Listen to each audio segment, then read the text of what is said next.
Today is Thursday, December the 10th, and I want to make this as quick as we can because we're just chopping in this area. There's really nothing happening with the McClellan oscillator. The S&P, which we think should come down and test the 50 or the cloud, did actually fall below the 8. So I think that's going to happen. The volatility index, however, only ticked up a tiny little bit. The Dow Jones is down. NASDAQ is down below the 8. Apple had a good day. It came down. You remember yesterday it touched the cloud, and today it opened here, moved up, actually came below the cloud, but anyways, Apple's doing fine. NIO was a bit of a challenge. I think it went down after the market. If we look at the extended data, we might see, no, actually not so much. But if we look at the 5-minute and we look at the Fibonacci's from the prior day, and we take these Fibonacci's, let's see if we've got the right ones there.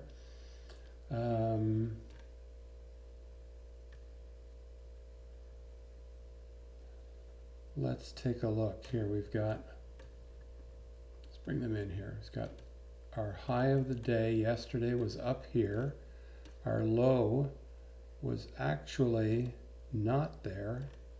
Our low was probably here. And this was our opening of the day. So let's see how the Fibonacci's behaved in NIO. Well, the low of the day was exceeded, and then it bounced up. Hit the 38.2, down to the 50, up to the 38.2, and finished off at the low of the day. So yesterday's Fibonacci's are still playing. But overall, we've still got NIO in a good position to move up. So I'm really happy with my short 43 calls for December 18th and my short 50 calls for this week. CVS really didn't do anything, so it hasn't triggered a buy for us.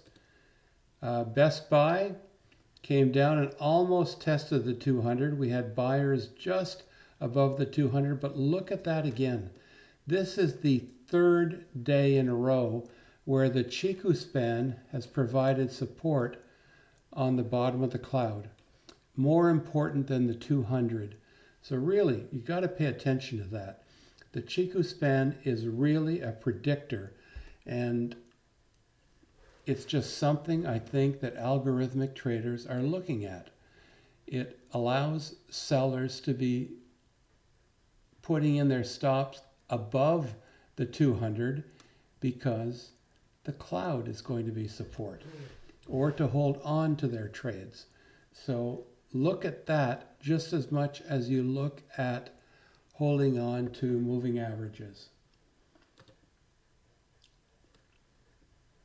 Apple, we've seen Apple already. NIO, we've seen NIO. Caterpillar, Home Depot. Home Depot really is not out of the clear yet. Didn't quite make the 8 EMA. Really, Home Depot could sink even lower. It could test the 200 again. Let's take a look at the SMIs and see if we can't. The SMIs are both bottoming out. So this could be an opportunity for Home Depot to be moving higher.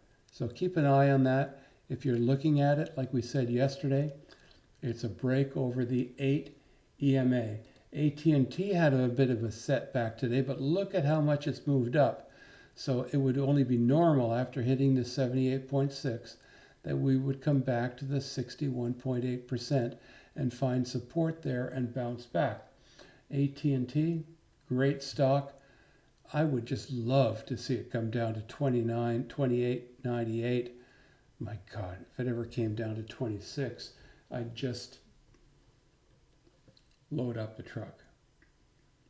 With that kind of a dividend, JP Morgan was down today, but US Bank was up today. And that's the second time in a row that we've seen JP Morgan have a down day and US Bank have an up day. Really interesting. Let's take a look at some of the other news stocks. Square popped above our, let's get a look, get rid of that here. It popped above our wedge. Let's look for a continued upside in Square, and then we would be looking at 249.68, 250 as a target. CVS is still not a buy because it's below our 74.18, and we haven't seen really a consistent close above that. So we've had moves above that point, but not a close above it. So we're not going to step into CVS. Now, Walmart today says that they're ready to deliver tens of thousands, hundreds of thousands of doses of the COVID vaccine. That is going to hurt CVS. If CVS and Walgreens are going to do that, and Walmart's getting into the picture, that's going to hurt both of them. So that should make us pause before we jump into CVS because of the COVID vaccine. Although it still does have this butterfly pattern, just almost a perfect butterfly pattern, which is heading towards 80. The other one we're looking at is Sono, and it dropped below this bull flag, so we can take that off of our radar. That's not the one that we want to go fishing for right now. Boeing, still, struggling with this previous high. It's going to take a break over the $240 mark. Let's create an alert there. And let's just create a 240.